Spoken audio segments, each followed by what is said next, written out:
আজকে আপনাদেরকে শেয়ার করছি নতুন একটি নুডলস রেসিপি, যা করে থাকা সামান্য উপকরণ দিয়েই তৈরি করতে পারবেন খুব সহজে, খেতেও ভীষণ মজাদার। চলুন তাহলে শুরু করা যাক। প্রথমে এগুলোর জন্য গাজর, আলু এবং পেঁয়াজ কুচি করে নিচ্ছি। এরপর 1.5 কাপ পরিমাণ পানি দিয়ে দিচ্ছি। পানিটি গরম হলে এখানে আলু কুচিগুলো দিয়ে দিচ্ছি, সাথে একটু লবণ দিয়ে দিচ্ছি। এরপর এগুলো 5 মিনিট সিদ্ধ করে উঠিয়ে নিচ্ছি। এরপর একই পানিতে নুডলস দিয়ে দিব, সাথে লবণ দিয়ে দিব পরিমাণ মতো সিদ্ধ করার জন্য। এরপর এগুলো উঠিয়ে ছড়া দিয়ে দিচ্ছি। এরপর একটি ফ্রাই প্যান নিয়ে এখানে পেঁয়াজ কুচি দিয়ে দিচ্ছি, সাথে সিদ্ধ করে রাখা আলুগুলোকে দিয়ে এবং গাজর দিয়ে এগুলোকে ভালোভাবে ভেজে নিয়েছি। এরপর একটি ডিম দিয়ে দিচ্ছি এবং ডিমে সামান্য লবণ দিয়ে দিয়েছি। এবার ডিমগুলোকে গুঁড়ো করে ভেজে নিচ্ছি। তারপর ভেজে রাখা গাজর এবং আলু দিয়ে এগুলোকে ভালোভাবে মিশিয়ে নিচ্ছি।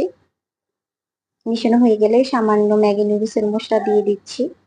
এরপর আবারও মিশানো হয়ে গেলে এখন নুডলস গুলিকে দিয়ে দিচ্ছি, সাথে বাকি মশলাটা দিয়ে দিচ্ছি। এখন নেড়ে চেড়ে নিচ্ছি। এখন নুডলস রেডি।